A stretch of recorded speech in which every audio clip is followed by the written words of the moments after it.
ទីនេះភាគច្រើនភ្ញៀវក៏អត់សូវដឹងនៅតំបន់សម្បូរព្រៃគុកនេះទេតាមពិតសម្បូរព្រៃគុកហ្នឹងជារាជធានីទី2របស់ខ្មែរយើងហើយប៉ុន្តែពីមុនមកគឺស្ងប់ស្ងាត់អត់សូវមានភ្ញៀវមកទស្សនាបានដឹងទេអញ្ចឹងយើងមានតែធ្វើវីដេអូដើម្បីឲ្យភ្ញៀវផ្សព្វផ្សាយទៅដើម្បីឲ្យភ្ញៀវមកមើលនៅទីនេះព្រោះមានការចាប់អារម្មណ៍ច្រើនព្រោះនៅទីនេះលក្ខណៈពិសេសនៃតំបន់ហ្នឹងគឺយើងមានប្រាសាទ8ជ្រុងព្រោះមកប្រទេសកម្ពុជាមានតែតំបន់សម្បូរព្រៃគុកនេះទេដែលមានប្រាសាទ8ជ្រុង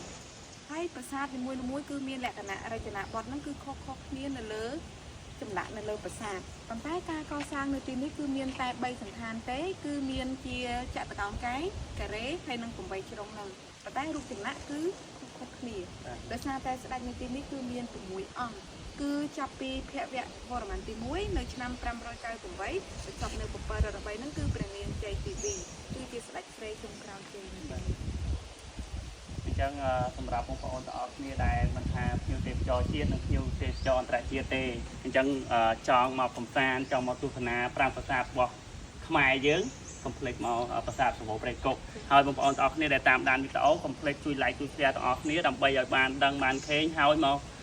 មើលអ្វីដែលជាសម្បត្តិវប្បធម៌របស់ពុព្វបុរសខ្មែរយើងដែលបានបន្សល់ទុកឲ្យកូនចៅជំនាន់ក្រោយបានស្គាល់បានឃើញបានដឹងហើយនៅនេះដូចជាមានប្រមាណប្រាសាទបងទាំងអស់ប្រាសាទទាំងអស់មាន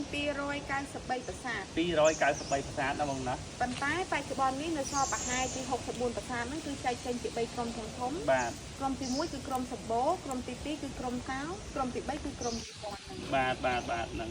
នឹងបងដីដែលគេអភិរក្សហ្នឹងគឺឯកសារពីមុនគឺ2700ហិកតាបាទយ៉ាងបងប្អូនទាំងអស់គ្នាកុំភ្លេចមកទស្សនាទាំងអស់គ្នាហើយ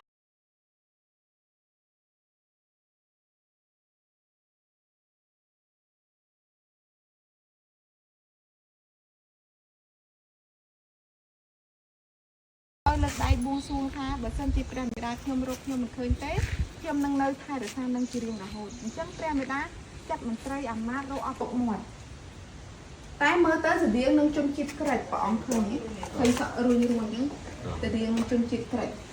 សម្រាប់បងប្អូនទាំងអស់គ្នាដែលមកទស្សនានៅប្រាសាទសម្បូរព្រៃគុករបស់យើងមិនត្រឹមតែបានទស្សនា5ប្រាសាទដែលជាស្នាដៃបុព្វបុរសខ្មែររបស់យើងទេប៉ុន្តែយើងបានស្គាល់ពីប្រភេទដើមឈើជាច្រើនបងប្អូនមកដឹងស្គាល់ដឹងបានឃើញជាច្រើនមកដោយសារតែនៅតំបន់ខ្លះនៅតំបន់ដូចខ្ញុំរស់នៅខាងកំពង់ចាមអីទីច្រើនយើងអត់ទៅស្គាល់ដើមឈើអស់នេះទេហើយសម្រាប់អ្នកដែលចូលចិត្តមកបរិយាកាសបែបធម្មជាតិមាន5ប្រាសាទមានព្រៃឈើធំៗអីបងប្អូនអាចមកនេះមកដោយសារតែមានអារម្មណ៍ថាស្រស់ស្រាយមែនតើបងប្អូនទាំងអស់គ្នាហើយ5ប្រាសាទនៅយើងគឺមានច្រើនសម្រាប់នៅខាងសម្បូរព្រៃគុកបងប្អូនទាំងអស់គ្នាហើយដូចដើមឈើគឺធំមែនតើបងប្អូនធំណាអញ្ចឹងកុំភ្លេចមកចូលរួមទស្សនាហើយនឹងគ្រប់គ្រងនិងផ្សព្វផ្សាយនៅប្រាង្គប្រាសាទខ្មែររបស់យើងដែលជាស្នាដៃបុព្វបុរសខ្មែររបស់យើងហើយដើមឈើច្រើនមែនតើបងប្អូនទាំងគ្នាហើយខ្ញុំមានអារម្មណ៍ថាខ្ញុំបានឃើញទាំងប្រាសាទដែលជាស្នាដៃរបស់បុព្វបុរសខ្មែរហើយខ្ញុំបានស្គាល់នៅប្រភេទដើមឈើជាច្រើនដែលជាដើមឈើល្អនៅក្នុងរង្វង់បរិវេណប្រាសាទសម្បូរព្រៃគុករបស់យើងណាបងប្អូនទាំងគ្នា